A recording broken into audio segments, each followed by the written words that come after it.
A gente entende que quando eu não consigo lidar com uma dor que está dentro de mim, eu provoco uma dor fora para esquecer da dor de dentro.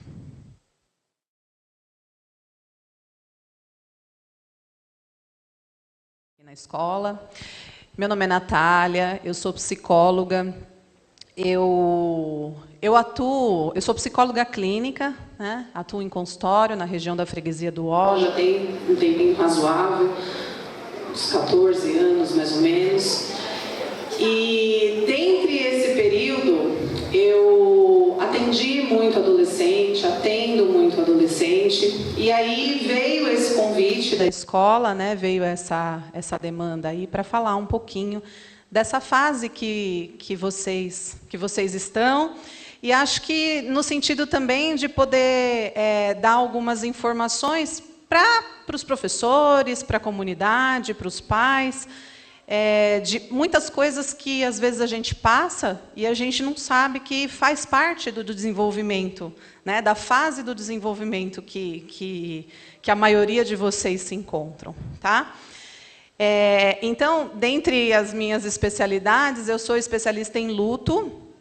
E daí por isso que veio um pouco essa ideia de falar sobre as perdas, o que a gente perde e o que a gente ganha quando a gente chega na adolescência. Que a gente entende no âmbito psíquico, a gente entende que toda fase que a gente atravessa do desenvolvimento, então quando a gente nasce, quando a gente vira criança, quando a gente vira adolescente, adulto, velhice, toda a fase do desenvolvimento, a gente tem perdas e ganhos. Tá?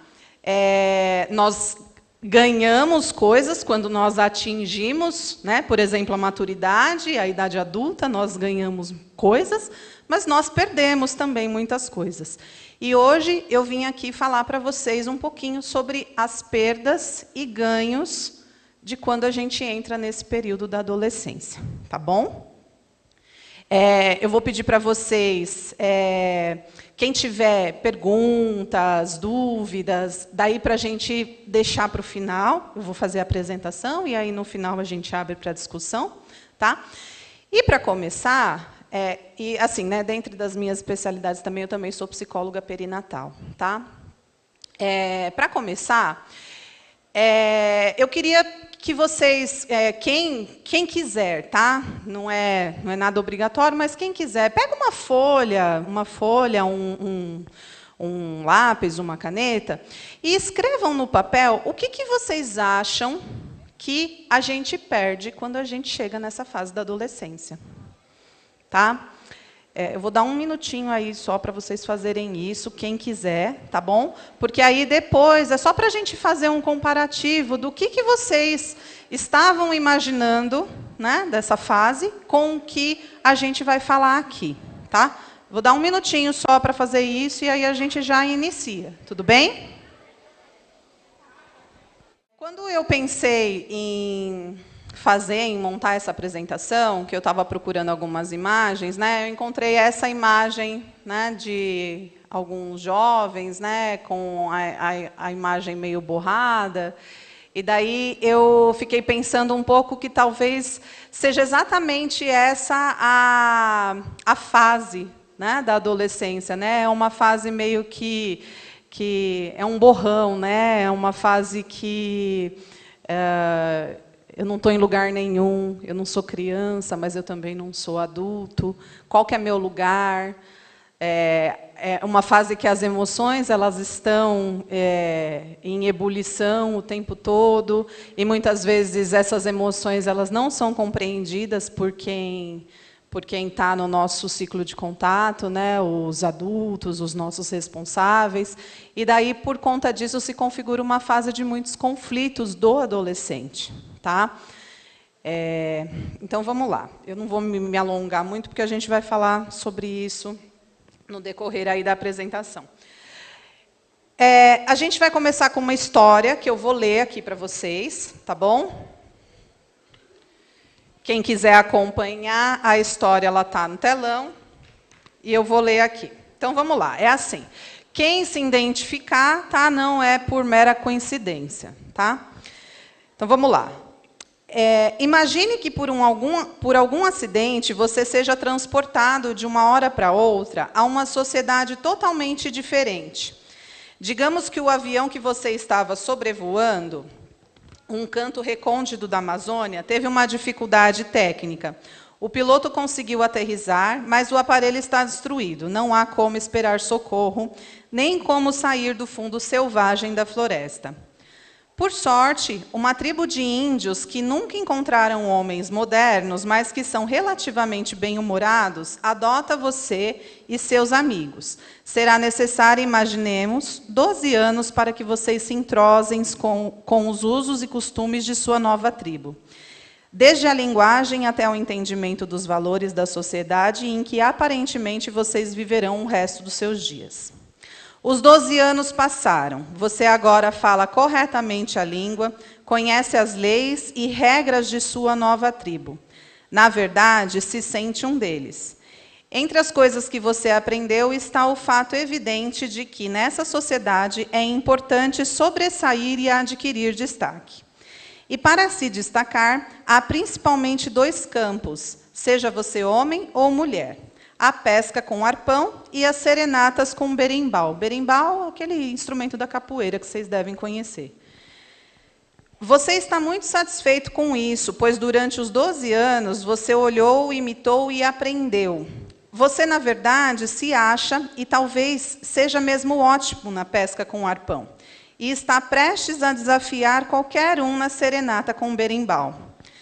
Nessa altura, os anciões da tribo lhe comunicam o seguinte: talvez você tenha tamanho e perícia suficiente para encarar tanto um surubim, que é um peixe, de 2 metros, quanto um berimbau dos mais sofisticados.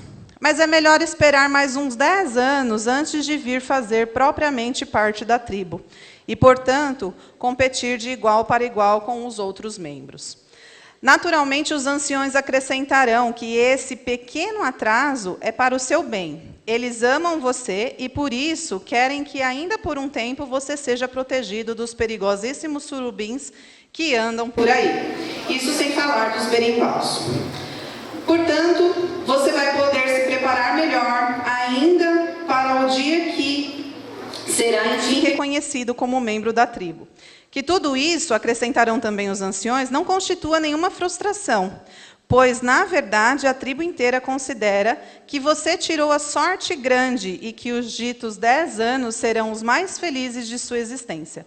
Você não terá as pesadas responsabilidades dos membros da tribo, ao mesmo tempo poderá pescar e tocar berimbau à vontade. Agora, seriamente, como você acha que encararia o anúncio e a perspectiva desses 10 anos de limbo?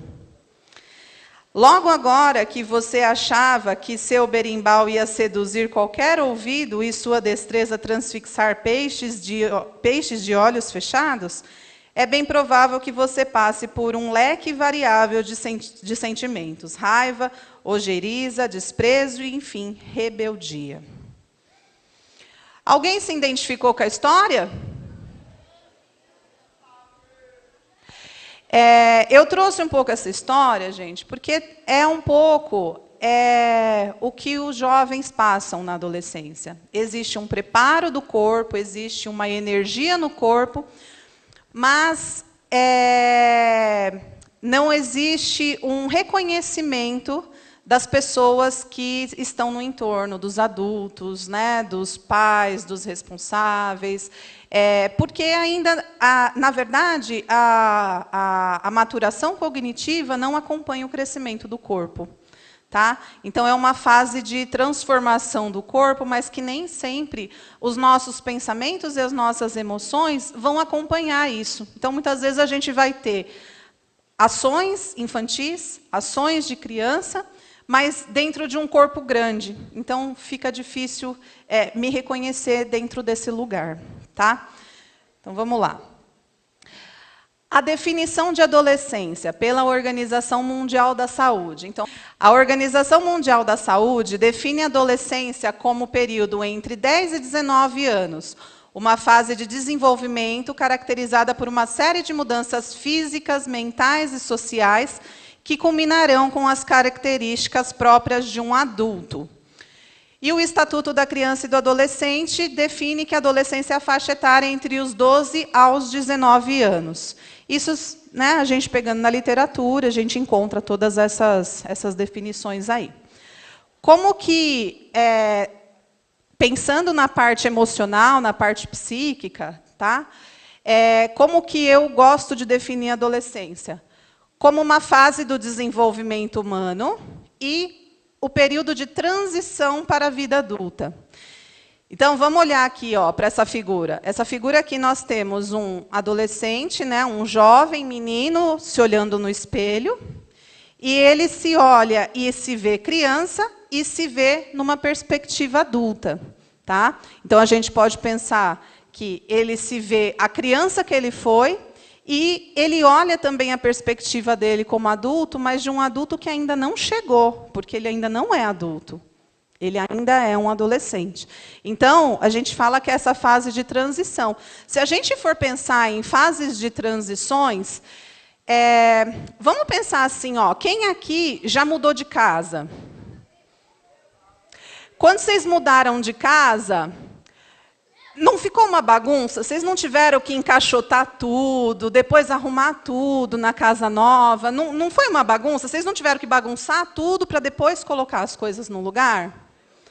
Então, a gente pode falar que períodos de transição são assim, períodos de bagunça, períodos de conflito, que você vê lá que está tudo bonitinho, está tudo arrumadinho, e, de repente, você tem que bagunçar tudo para ir para um novo lugar. A adolescência é isso, gente. A gente é convocado, né, sem poder de escolha de dizer não, a gente é convocado para entrar no mundo adulto. E para a gente poder entrar no mundo adulto, a gente tem que bagunçar. Né? Nós vamos precisar bagunçar, né? Tanto biologicamente, como psiquicamente, como socialmente. Então, vai virar uma bagunça para que a gente possa se reconhecer como uma nova pessoa dentro do nosso meio, do meio que a gente está inserido. Tá bom? Então, quais são as transformações que nós passamos na adolescência? Nós passamos por transformações biopsicossociais. Mudanças no corpo, são as transformações biológicas. Mudanças na identidade, quando a gente começa a se questionar quem sou eu, e que são as mudanças psíquicas, e mudanças sociais, né? Qual que é meu lugar? Qual que é meu lugar na sociedade? Em que lugar que eu estou inserido? Tá? Se a gente for falar das mudanças do corpo, existe uma transitoriedade do corpo infantil para o corpo adulto. Então, é muito comum que o adolescente... assim, né, essa mudança ela acontece de uma maneira muito rápida. Ela acontece de uma maneira que um dia eu acordo e o meu corpo está transformado. Eu não vou perceber. Na verdade, vai acontecendo gradualmente, mas quando eu me dou conta, pronto, aconteceu. E aí eu me olho no espelho, muitas vezes, e eu não reconheço. Quem é? Quem é aquela pessoa que está no espelho, que ontem era uma criança? Ontem tinha esse olhar, né, esse olhar angelical aqui, né, que eu coloquei, né, que existe uma transformação da aparência angelical de uma criança.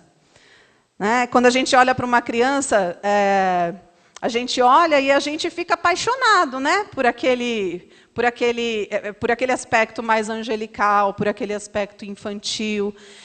E isso, na adolescência, é transformado. Tá? E, muitas vezes, a nossa rede de apoio, as pessoas que a gente tem convivência, né, os adultos que estão ao nosso redor, deixam de olhar a gente com esse olhar angelical. E passam a olhar a gente como gente grande. Então, existe uma transformação aí que a gente precisa lidar. Então, a gente tem aí, né, o crescimento de pelos no corpo, a menarca nas meninas, que é a primeira menstruação, a alteração da voz nos meninos, que começa a engrossar, crescimento dos seios nas meninas, as espinhas que aparecem por conta dos hormônios que vão surgindo nessa fase, a descoberta da sexualidade, a transformação da aparência angelical infantil, né, que eu acabei de falar. E assim, muitas vezes o adolescente se olha no espelho e vê um vazio, porque ele não se enxerga, tá? A imagem da criança que se foi e a do adulto que ainda não chegou. Tá? Então, no âmbito biológico, a gente tem todas essas transformações, né? Isso só falando de corpo, das transformações que acontecem no corpo. Tá? Tem todas essas transformações que nós também vamos ser convocados a lidar. Né? E, de novo, sem o poder de escolha de dizer não. Temos que passar por isso. Sobre as transformações sociais. Então, nós temos aí, né, uma confusão de papéis. A confusão de papéis, exatamente por isso. Né? Eu sou criança, eu sou adulto. Assim, né, se eu vou num ambiente e tenho... sei lá, começo a brincar com coisas de criança, brincadeiras de criança, talvez eu seja visto, talvez eu seja julgado. Como você está brincando com isso? Você não é mais criança, você já é crescido. Né?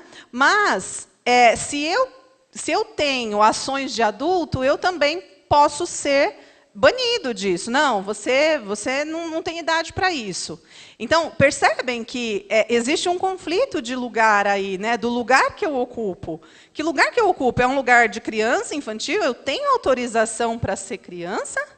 Ou eu tenho autorização para ser adulto? E, na verdade, nenhum dos dois. É um lugar, a adolescência que a gente ocupa, que a gente acaba não tendo autorização nem para ser criança, nem para ser adulto. Por isso que eu falo que, como período de transição, é um período de limbo. Né? Limbo é aquele lugar que é lugar nenhum. Né? Não é lugar nenhum, não acontece nada, é um lugar hostil. Né? E até que esse período passe, que nós atravessemos esse período, a gente vai sentir assim, né? Essa confusão de papéis. Tá? Um período de transformação onde a gente tem um conflito entre autonomia e subordinação. Então, eu posso fazer coisas de gente grande, mas eu ainda tenho que ser subordinado a essa gente grande. Né? Eu ainda tenho que muitas vezes pedir permissão, eu tenho que dar satisfação, enfim. Então, tem um conflito no que diz respeito à autonomia e subordinação. O conflito também, né, entre o sucesso social e... Não, espera mais um pouco, né, se prepara mais. Então, não sei se já aconteceu com vocês, mas eu me lembro, quando eu era adolescente, que eu queria muito trabalhar. Eu devia ter, sei lá, uns 16 anos, e eu queria muito trabalhar. E a minha mãe não deixava eu ir trabalhar. Eu falava assim, mãe, deixa eu estudar à noite, deixa eu ir trabalhar. Né? Na época, acho que até hoje tem aquele camp que você vai e faz profissionalizantes, eu queria fazer junto com o meu ensino médio. E a minha mãe não deixava. E eu ficava brava com a minha mãe. Eu falava assim, não, mas eu já tenho maturidade para isso, eu já sou gente grande. E ela falava assim, não, fica em casa, estuda, espera um pouco mais. Então, é um pouco esses conflitos que a gente vivencia. Tá? De, muitas vezes, sentir que a gente está apto para alguma coisa e não poder ter esse poder de decisão, porque a gente ainda depende, a gente ainda está nessa fase aqui, né, de subordinação também. Então, é gerador de conflito também, essas transformações que a gente não tinha lá na infância. Lá na infância, a gente ficava aqui, na subordinação, perfeitamente, a gente não questionava. Né? A gente não questionava nossos pais, a gente ficava subordinando. Agora, na adolescência, a gente já começa a desenvolver autonomia, e aí a gente quer fazer as coisas por nós próprios. Né? A gente se sente capaz para isso. Então, a gente começa a ter um conflito, né, nesse tipo de transformação. A gente tem uma diferenciação dos pais e da consciência de seus próprios desejos e necessidades. A gente começa a se diferenciar dos nossos pais. E aí, por conta disso, a gente começa a querer arriscar um pouco mais. porque a gente começa a entrar em contato com as nossas vontades, com os nossos desejos, com as nossas necessidades. Né? E é nisso que o adolescente é visto meio como rebelde, sabe? Já ouviram? Ah, você está num período de rebeldia. Né? Imagino que já devam ter ouvido. O adolescente ele é visto um pouco, né, como é visto, na verdade não adolescente, a adolescência, né, ela é vista como um período de rebeldia, porque existe essa necessidade do se arriscar, né? Eu preciso me arriscar. Só que muitas vezes esse se arriscar ele não condiz com a autorização, né, que os responsáveis de vocês vão dar para vocês. E aí, a partir disso, vem um conflito. Mas a necessidade está ali, borbulhando dentro de vocês.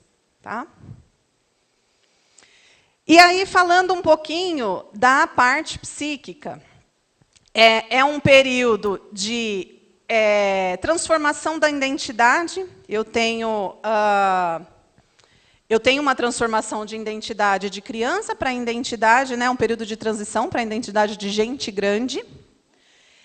É um período em que eu posso me questionar muito quem eu sou, por conta dessa transição, dessa transformação. Eu sou criança, eu sou um adulto. Eu falei do limbo, né, que é um lugar nenhum. É um período em que a gente acaba se questionando como que eu consigo... Né? Como que eu vou conseguir que as pessoas me reconheçam como um adulto? E aí eu vou ter diversas tentativas, muitas vezes agindo, né, por impulso, por emoção. Eu vou ter diversas tentativas, e às vezes também frustradas, de fazer com que o adulto me reconheça como gente grande.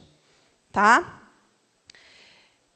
Eu tenho muitos conflitos. É uma fase que eu começo a ter responsabilidade das coisas. Então, vamos pensar assim, né? Quem aqui que os pais já não pedem, lava uma louça para mim, arruma a casa para mim, cuida do seu irmão para mim? Quem aqui que os pais já não pedem isso? Né? Agora, eu vou fazer outra pergunta para vocês. Quando vocês eram crianças, pediam? Não, né? Então, justamente, por que pedem? Porque vocês já estão crescidos, né? Esse eu falo que assim, né? O preço de crescer é adquirir responsabilidades, né? E tem seu lado bom e tem seu lado ruim também, porque quando a gente é criança, quem é que não quer ficar lá o dia inteiro brincando, o dia inteiro jogando no videogame, no celular, sem ter tantas responsabilidades assim, né? Mas adquirir responsabilidades também é bom, porque a gente começa a enxergar a vida de uma outra forma. E aí, é por meio dessas responsabilidades também que a gente vai começando a ser visto como adulto, como gente grande.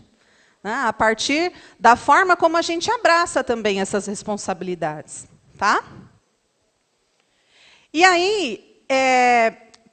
pensando, né, na questão, né, das transformações, quando a gente não consegue lidar muito bem com todas as transformações que vêm, né, desse período de transição da vida da gente, é muito comum a gente ter ansiedade e depressão na adolescência. Tá? São transtornos, né? São adoecimentos psíquicos, né? Ansiedade e depressão são adoecimentos psíquicos que, infelizmente, cada vez mais têm crescido, né? E que a gente precisa, né, construir, né, essa rede de apoio para que a gente possa compreender o período que a gente está e o que fazer para tentar, né, para tentar proteger, né, nos protegermos, né, desses adoecimentos. Então, chegamos então na parte, né, do que se perde, né, que é o tema da palestra, o que se perde e o que se ganha. Tá? Então, falando um pouquinho primeiro do que a gente perde com a adolescência, quando chega a adolescência. Então, a gente perde o corpo infantil. E daí a gente pode ter um grande problema com a nossa autoestima. Lembra que eu falei lá atrás, né, da questão do reconhecimento do corpo? Eu posso, quando eu não me reconheço dentro do meu corpo, quando eu não me reconheço como um jovem, por exemplo, que está começando a nascer pelo no meu rosto, um jovem que está começando a nascer espinhas no meu rosto, eu estou diferente do que eu era. Eu posso ter um grande problema com autoestima, de não gostar da imagem que eu estou vendo no espelho. Tá? Então, existe a perda do corpo infantil, que acho que é a primeira coisa, pensando em perdas da adolescência. Existe a perda do olhar apaixonado de um adulto. Né? Lembra que a gente falou, né, que o adulto ele olha a criança com um olhar angelical. A criança ela causa, ela desperta isso na gente, naturalmente, tá? Ela desperta esse olhar mais apaixonado. Né? Então, quando a gente cresce, quando a gente entra nesse período de transição, que o nosso corpo muda, a gente perde esse olhar. E isso pode ser um fator de grande insegurança para o adolescente que está vivenciando.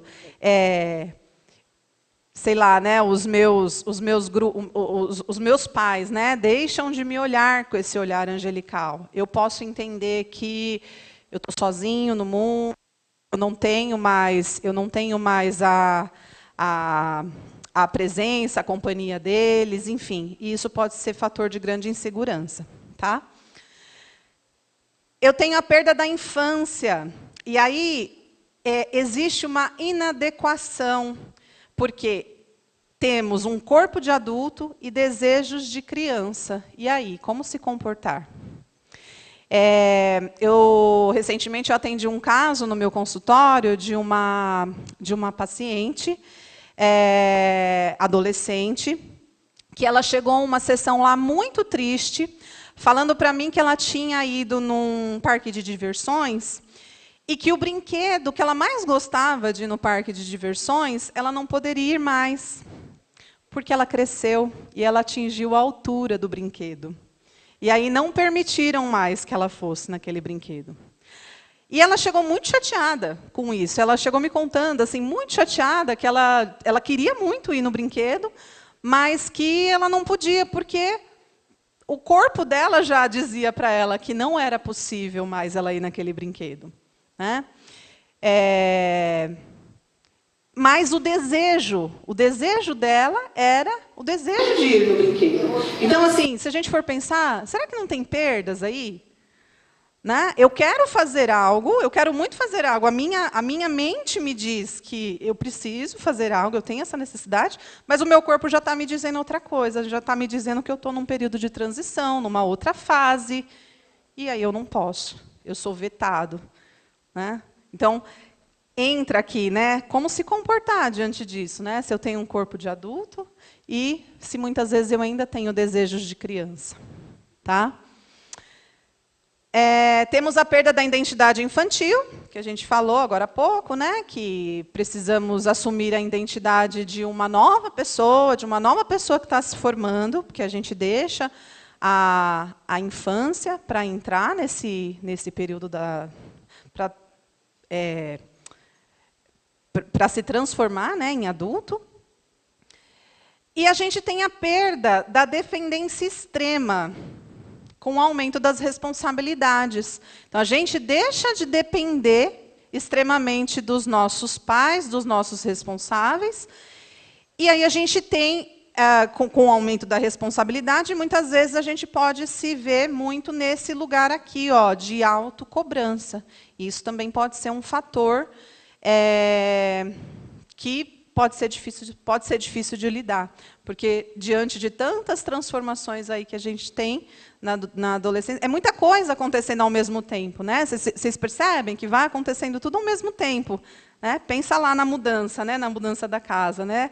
Vocês estão tendo que colocar tudo dentro de uma caixinha e organizar isso de uma outra forma, num novo lugar que vocês estão, tá?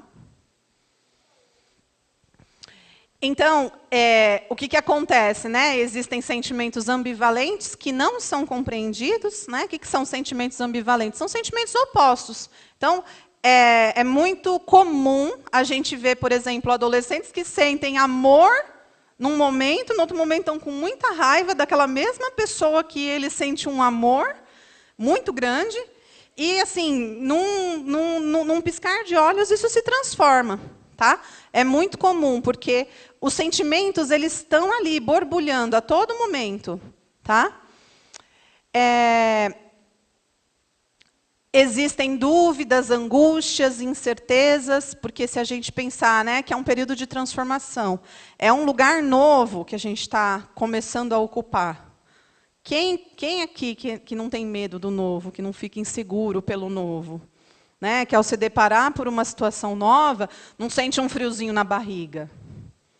Eu estava aqui, antes de me chamarem, eu estava aqui me preparando. O friozinho na barriga vai chegando, vai chegando. Aí a gente chega aqui no palco, começa a falar, a gente vai se soltando. Mas toda situação nova provoca isso na gente.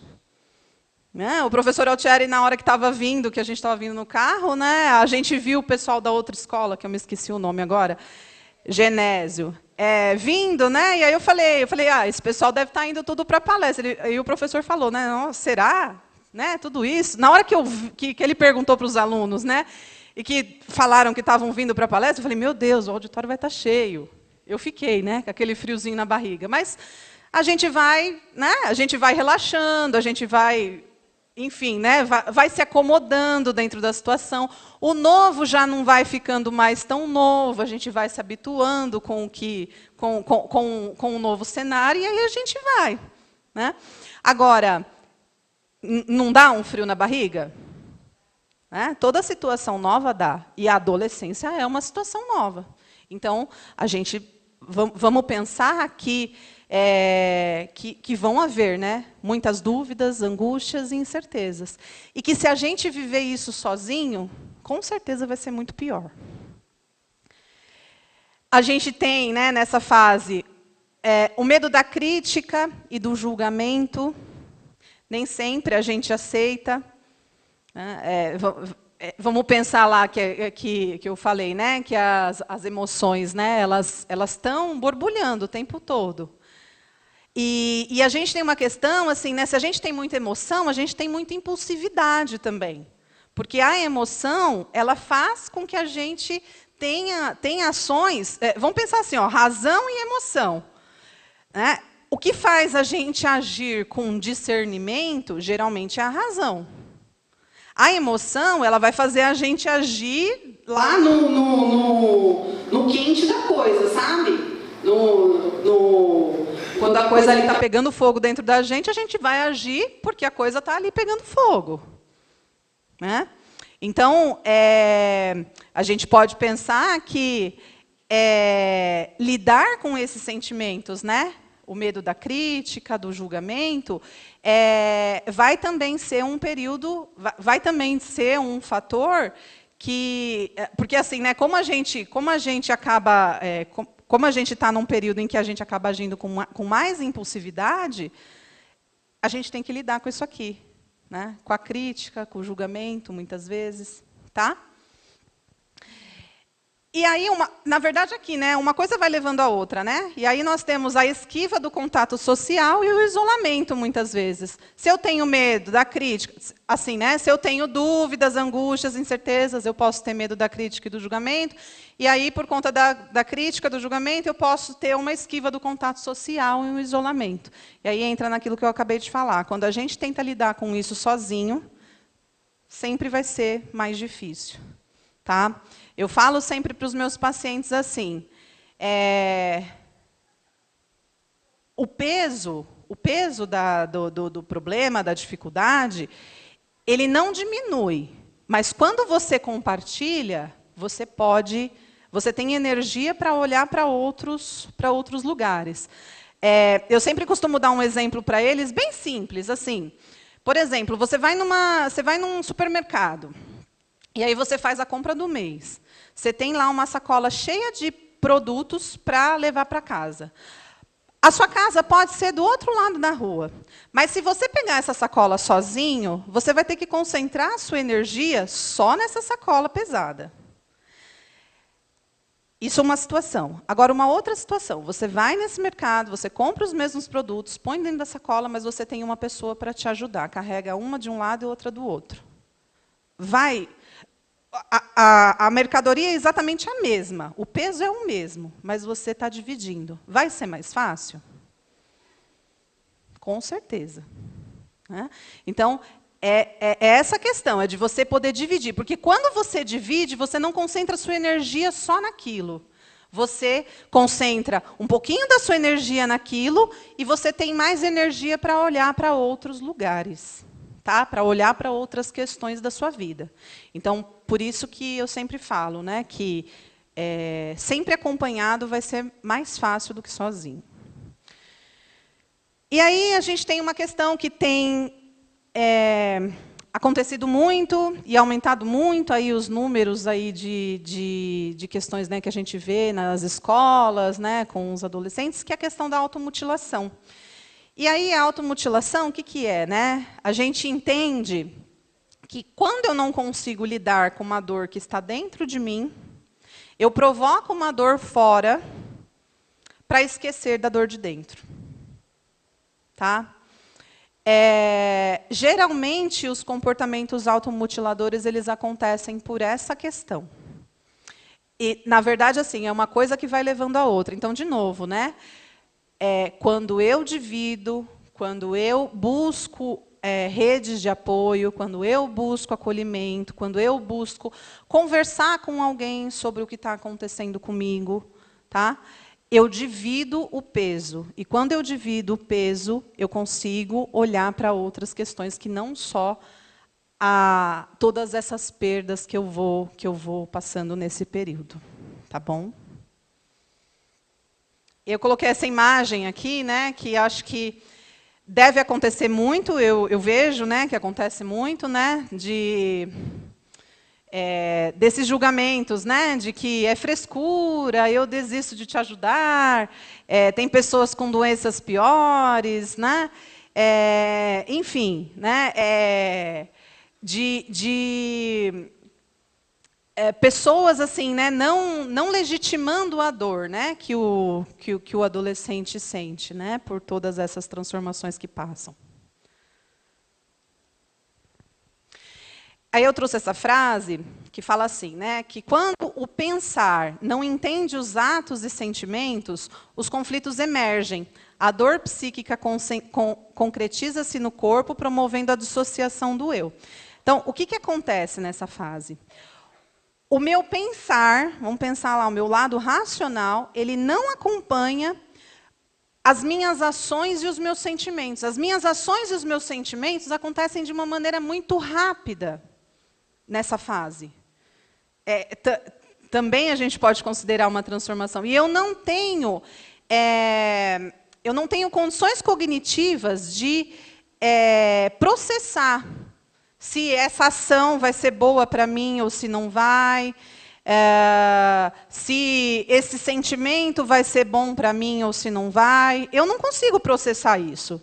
Eu não consigo fazer, não, vai ser bom, fazer assim, né, colocar numa balança e perceber, né, se vai ser bom, se não vai, se vai me trazer prejuízo, se vai me trazer benefícios, tá? Porque a nossa cognição, o nosso lado racional, não acompanha a transformação dos sentimentos e todas essas transformações que a gente falou até agora. Tá?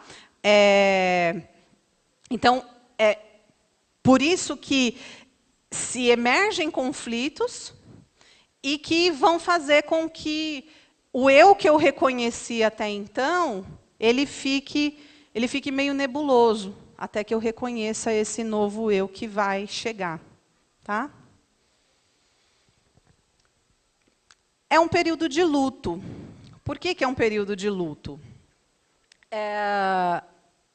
Na literatura, a gente considera que o luto ele é uma reação natural e esperada a toda perda significativa que a gente tem na vida. A gente não vive luto só quando alguém muito querido da vida da gente morre. A gente vive luto quando a gente perde alguma coisa significativa, quando a gente perde uma amizade, quando a gente perde um emprego, quando a gente perde um objeto de muito valor, quando a gente vivencia uma relação e essa relação ela não acontece mais. Tá? Então, a gente pode falar que esse período de transição, da infância para a adolescência, é um período de luto, porque olha o tanto de coisas que a gente perdeu. Né? Uma série de coisas que a gente perdeu. Então, a gente se enluta. E a gente se enluta para a gente também poder se transformar. Porque se a gente entende, né, que o luto ele é esse período, né, esse processo de adaptação, né? Então está assim, né, um processo de adaptação diante de qualquer perda ou rompimento de vínculos significativos que tenhamos na vida, seja o vínculo concreto ou simbólico. Né?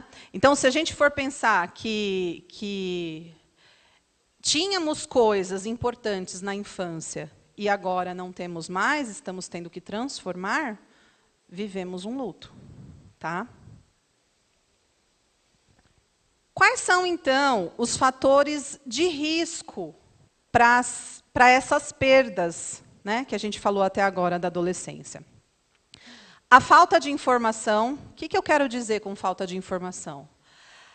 Às vezes, a gente está se sentindo, a gente está nesse período da adolescência, está sentindo todos esses conflitos acontecerem, mas eu não sei que isso é adolescência, que isso faz parte da adolescência. Nem eu, nem meus pais, nem meus amigos, nem meus professores. Eu não sei, ninguém sabe. Então, eu vou levando a vida com esse incômodo, eu vou tocando a vida com esse incômodo, mas o incômodo está ali, presente. Então, a informação, gente, faz toda a diferença. Porque se eu sei que isso acontece, e se eu sei que eu estou neste momento da vida, e que neste momento da vida eu estou suscetível a esses acontecimentos, fica mais ok de eu aceitar. Fica mais ok de eu poder lidar, porque eu sei que é uma transformação que é pertinente a essa minha fase do desenvolvimento. Tá? Pouca escuta. Quando eu tenho pouca escuta também, pode ser um fator de risco. E a pouca escuta que eu falei aqui é aquela coisa da gente não legitimar a dificuldade do adolescente, a dor do adolescente diante das perdas que ele passa. A negação do seu sofrimento por si e pelos outros. Tá? Tem a ver com a informação. Se eu nego, talvez seja porque eu estou percebendo que tem alguma coisa de errado comigo, mas não, né, eu não sei o que é, então deixa assim mesmo. Tá? Então, não negar isso que a gente está sentindo, legitimar, e nós temos que ser as primeiras pessoas a identificar e legitimar esse sofrimento, tá? Para que o outro também possa fazer isso.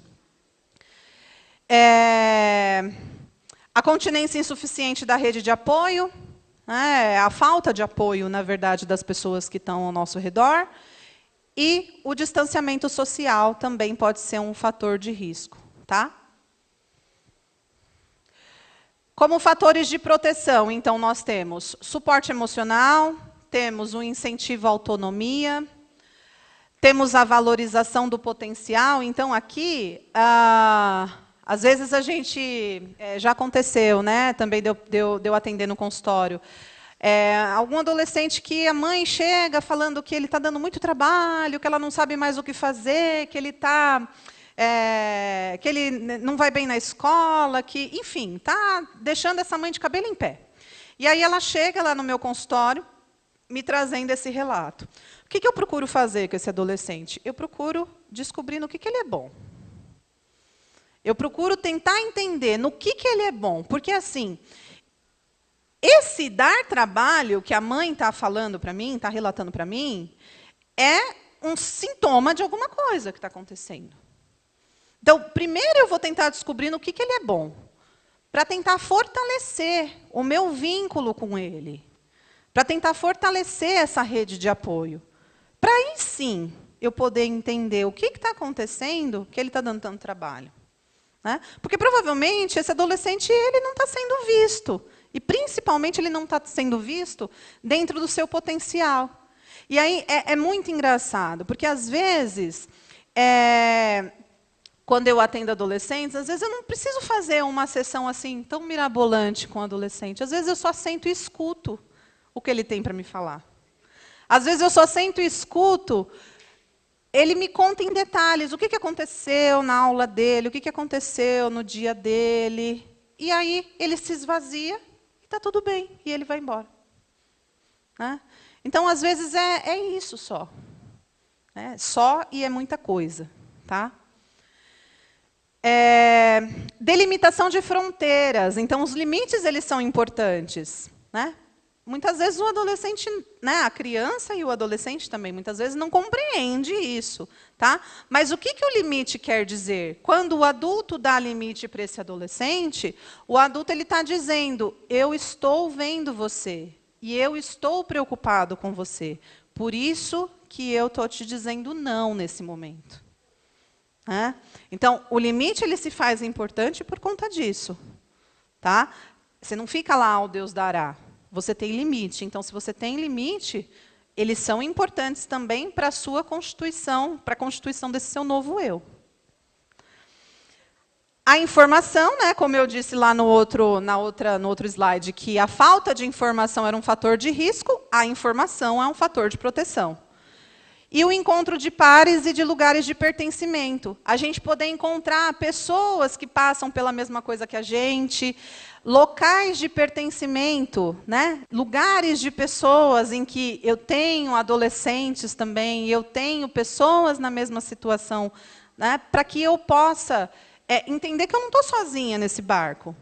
Né? Como eu falei para vocês, né? É um período de transição que nós somos convocados a participar dele. Então, não temos como dizer não, mas a gente também não está sozinho. Tá? Então, encontrar esses lugares, esses pares, né, e esses lugares de pertencimento também vai se fazer muito importante para esse período de transição e de transformação. Tá? O que se ganha, então, né, porque não são só perdas, temos ganhos também.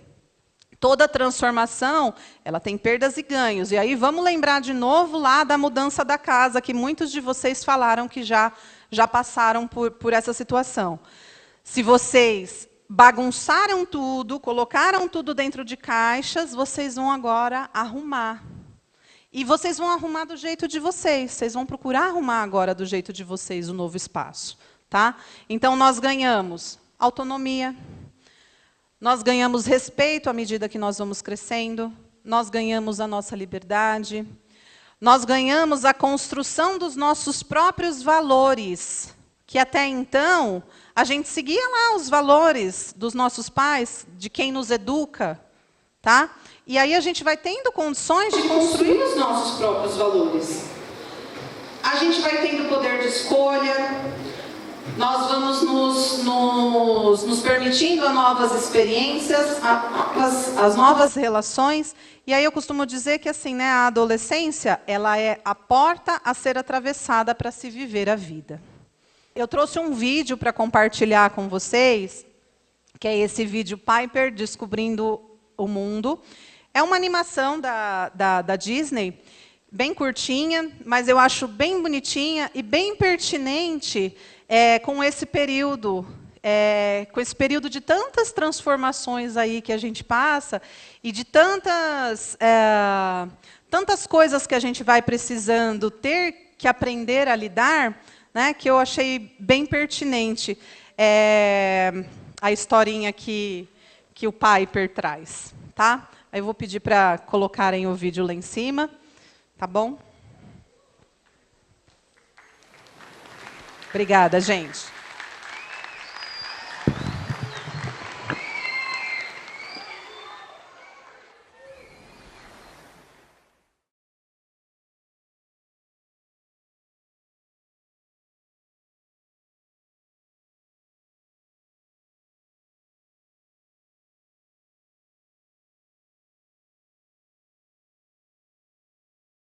Gostaram do Piper?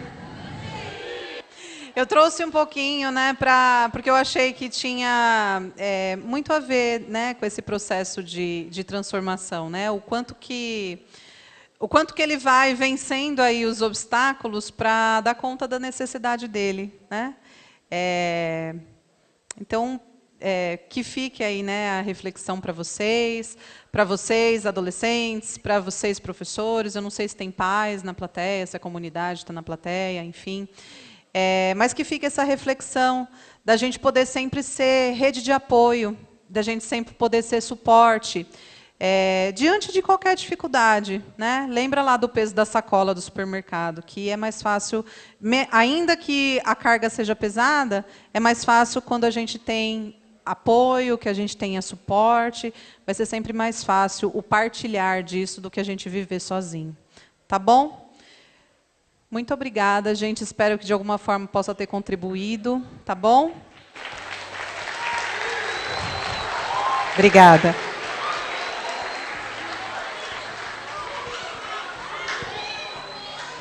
Eu tenho dúvida do que eu posso ser, de quem eu quero também ser. Sim. Isso me causa muita ansiedade e às vezes você não sabe o que pode vir amanhã, na verdade. Sim. É um bom ponto, que inclusive eu não trouxe, né, para a palestra. Se a gente for pensar na questão de adolescência, né, ela é a fase, como a gente falou agora há pouco, né, que começam a vir aí, né, os questionamentos para a questão de novas responsabilidades. E dentro dessas responsabilidades pode vir, sim, o questionamento, né? O que eu vou fazer da minha vida, né? Que profissão que eu vou seguir, que carreira que eu quero, o que eu quero fazer, né? Com o que eu quero trabalhar. E aí eu diria que assim, né? Quando eu trabalho com adolescentes que estão com essa questão de identidade profissional, primeiro eu trabalho muito com adquirir informação. A primeira coisa que a gente precisa fazer é adquirir informação. Porque a ansiedade, geralmente, ela vem pelo medo do desconhecido. Ela vem por um futuro que ainda não chegou. E aí eu fico pensando nesse futuro e eu deixo de viver o presente. Tá? Então, à medida que eu busco informação para acolher um pouco desse sentimento de ansiedade, eu vou dando conta um pouco desse sentimento, dessa angústia que fica. Tá? Então, a primeira coisa é informação. Eu costumo trabalhar muito com os adolescentes que eu atendo em consultório, quando eu trabalho com orientação profissional, com o Guia do Estudante. O Guia do Estudante é um livrinho que ou você compra na banca de jornal ou você acessa na internet. Tá?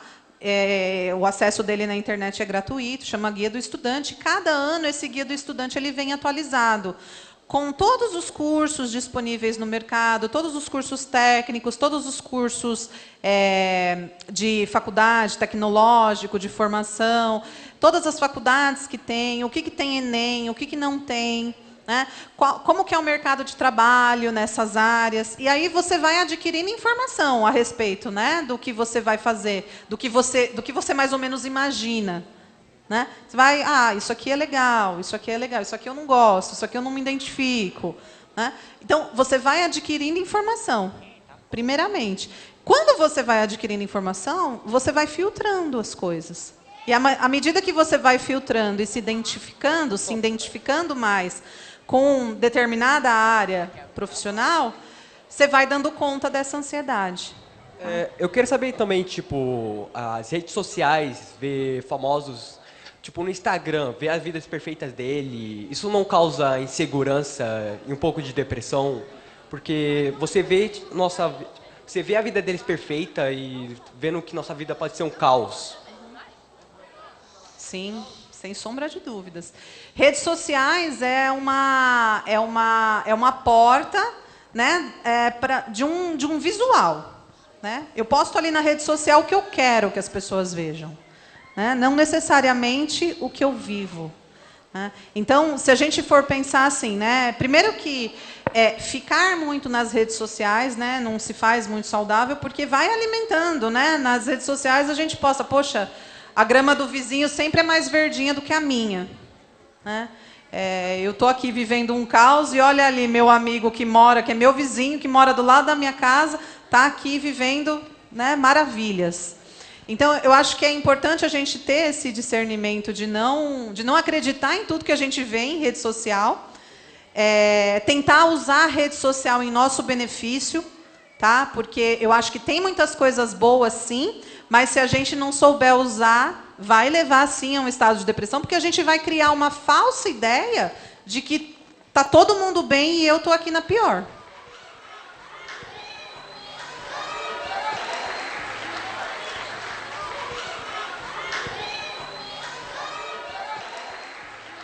Eu queria saber, assim, a depressão, ela começa com quantos anos e a ansiedade, começa se ela começa na adolescência. Com qual idade, mais ou menos? Como que é seu nome? Cauã. Cauã. Cauã, não tem idade, tá? A gente fala que, assim, por exemplo, se uma mãe, na gestação dela, ela teve depressão ela teve depressão na gestação, esse bebezinho, ele pode nascer com alguns aspectos mais depressores, tá? Não significa que o bebê vai ser um bebê depressivo, com depressão, que ele está designado a ter isso para o resto da vida.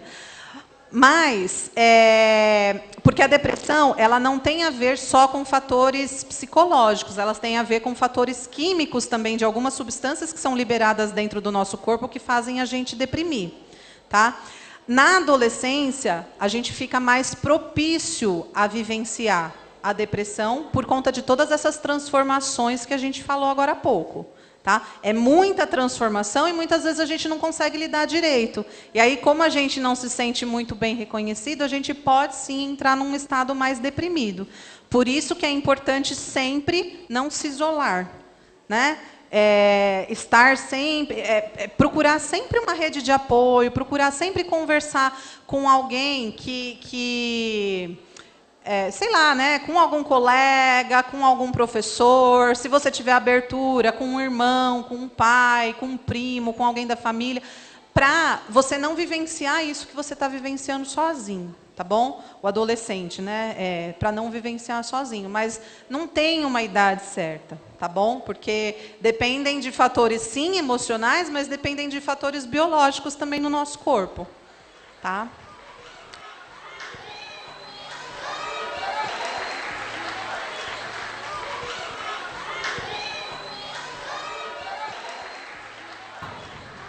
Eu tenho medo de crescer e não conseguir lidar com os problemas adultos.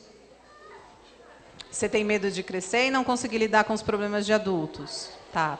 E por quê? Você sabe dizer por quê que você tem esse medo? Eu tenho medo de eu crescer, arrumar um emprego e eu não conseguir lidar as coisas que ele...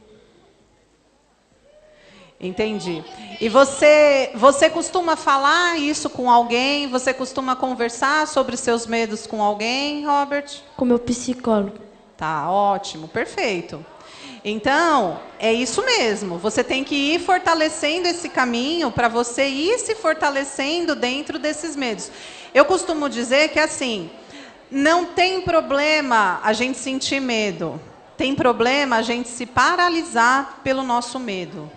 Tá? Então, por exemplo, eu falei para vocês, né, que eu vi o pessoal do Genésio vindo e que eu fiquei com um friozinho na barriga. Eu falei, puxa, o teatro vai ficar cheio. Como vocês iriam interpretar se, por causa do meu medo, eu falasse para o meu marido assim, vamos voltar para casa, não quero mais dar a palestra? Me paralisei, né? Eu ia gerar uma confusão na vida de todos vocês por causa do meu medo. Né? Então, eu costumo dizer assim, não tem problema a gente sentir medo. Medo não o pessoal costuma dizer assim, você não tem medo, você é muito corajoso. Eu costumo dizer que assim, medo e coragem não são opostos, eles são complementares. Eu posso ser muito corajoso e ainda assim estar morrendo de medo da situação.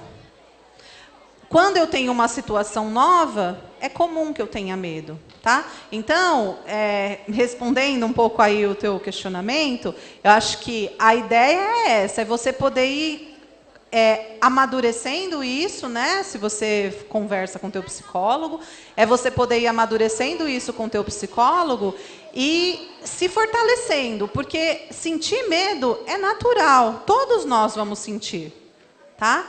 o que geralmente tende a ser um problema é quando a gente paralisa e deixa de fazer as coisas por conta do medo. Tá bom? Oi, com licença. Quem é? Levanta a mão. Ah, Vi. Eu queria saber se você se conforta a ajudar pessoas que têm depressão ou ansiedade. Se eu o quê? Se conforta. Se eu me conforto? Sim. Eu não entendi muito bem. É. Ah, sim, eu tenho sim. Eu, assim, né, eu escolhi minha profissão, né, já tem muitos anos que eu sou formada nisso, e eu fico muito feliz quando eu consigo ajudar alguém. Eu costumo dizer que, assim, eu ajudo as pessoas a encontrarem seus próprios caminhos. Né? Muitas vezes as pessoas elas vêm me agradecer, graças a você, eu estou assim. Eu falo assim, não é graças a mim. Sim, eu acho que é um processo de construção, mas acho que é um processo em que a pessoa ela tem papel fundamental também, tá? Mas eu tenho muita gratidão, sim. Chegou um papelzinho aqui, gente, escrito assim, abuso psicológico, tá? Eu não sei muito bem o que a pessoa, né, quis dizer quando escreveu isso, mas, assim, falando um pouquinho de abuso psicológico, a gente pode falar... lembra que eu falei agora há pouco, de muitas vezes o sentimento do adolescente, do jovem, não ser compreendido por adultos. Então, muitas vezes, o que pode acontecer? O adulto ele pode usar do seu poder de hierarquia, né? Porque se a gente pensar numa hierarquia, o adulto está mais do que vocês, né? Eles têm mais hierarquia do que vocês.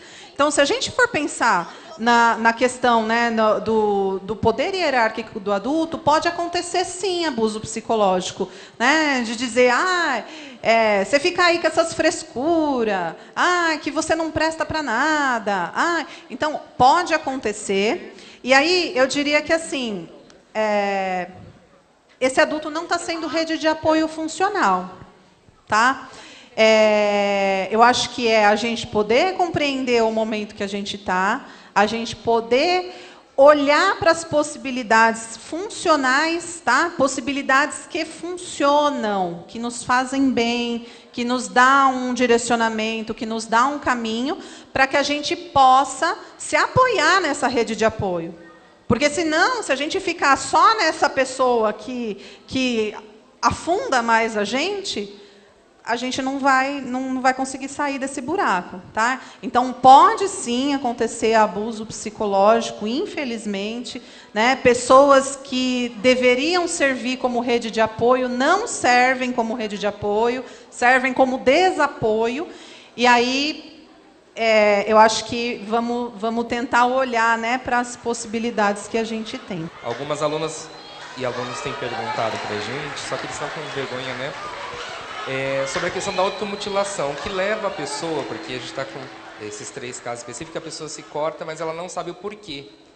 Então, eles queriam saber um pouquinho mais, a gente está com muitos casos aqui, eu acho que vários alunos vão se identificar também com a questão. Então, eles querem saber o porquê. Algumas delas têm se cortado, sentem um alívio, mas também fala muito desse alívio momentâneo, né? Sim, sim. Como a gente conseguiria ajudar também? Então, a gente vai voltar para a rede de apoio de novo.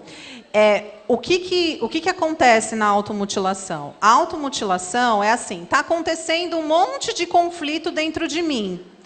E, ao invés de eu ir para o meu meio ambiente, né, para o meu lado de fora, tentar resolver esses conflitos, eu não consigo. Então, eu não consigo me expressar, eu não consigo conversar, eu não consigo me expor, mas eu estou cheia de conflito aqui, e esse conflito está doendo demais. Então, na inabilidade de eu ir para o lado de fora, tentar resolver uma coisa que está dentro, eu volto para mim. E como que eu volto para mim? Me cortando, me machucando, tendo atos autolesivos. Muitas vezes, gente, a gente tem relatos assim... outro dia eu estava na reunião da escola do meu filho. Meu filho está no 1º ano, o Pedro, que está aí. E a professora do meu filho falou que na sala dele tem crianças que falam que não têm vontade de viver. Então, a gente tem uma questão muito séria aí. A gente tem uma questão muito séria de se eu não consigo resolver o que está dentro de mim, então eu preciso me machucar de alguma forma para eu esquecer dessa dor. É claro que isso nem sempre é consciente, isso não é um ato consciente. E que o se machucar, de fato, ele faz eu esquecer momentaneamente da minha dor. Eu costumo dizer que assim, né? Quando eu me corto, por exemplo, é um ato irreversível, né? Porque eu não tenho como me descortar para um problema temporário. Né? Para um problema que, por mais difícil que possa parecer, acreditem, vai passar, vai amenizar de alguma forma. Né? A gente pode buscar outros caminhos para isso amenizar. E aí, eu vou voltar de novo na rede de apoio.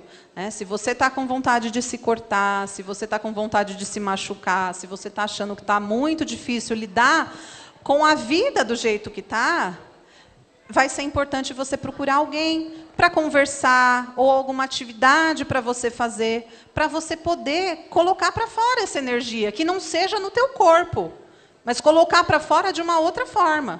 Né? E descobrir que formas são essas. É um processo em que vocês vão precisar se descobrir, né? É assim, né? Infelizmente, ou felizmente, não sei, né? Não existe uma fórmula mágica, né, para a gente lidar com as pessoas. Existe um processo no qual a gente precisa percorrer. Agora, esse processo, a gente pode trilhar ele de duas formas, sozinho ou acompanhado. Né? E aí eu diria que, assim, sempre escolham estar acompanhados. Né? Ainda que seja ter o apoio de um professor, ter um apoio de um colega de classe, se vocês não têm tanto apoio na família, se está difícil dentro de casa, procurar... Né, em algum lugar, esses pares, esses lugares de reconhecimento. Tá? É a melhor forma para a gente poder lidar com isso e combater, né, esses processos de automutilação. Natália, psicólogo precisa de um psicólogo? Claro! Precisa sim. Somos humanos como vocês. E a última, perguntaram quais são os sintomas, assim, os primeiros sintomas para a pessoa perceber se ela está com depressão ou ansiedade. Assim, como a pessoa começar a perceber isso? Tem. Vamos falar, então, primeiro a ansiedade. Né? Se eu percebo... A ansiedade, gente, a ansiedade ela é uma questão que ela é necessária para a gente, tá? Mas muitas vezes ela é vista como vilã, né, da história.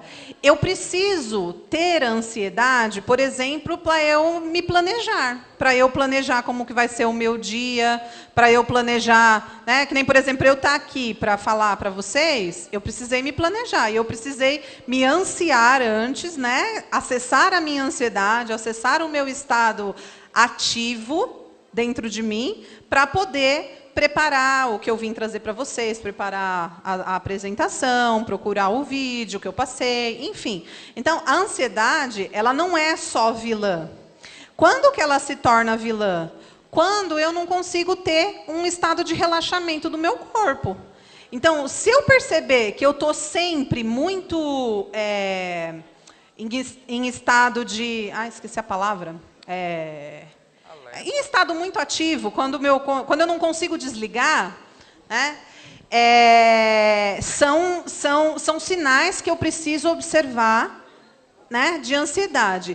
Em níveis mais elevados, a ansiedade ela vai provocar algumas questões no corpo, como, por exemplo, taquicardia, sudorese, né, que é suor excessivo,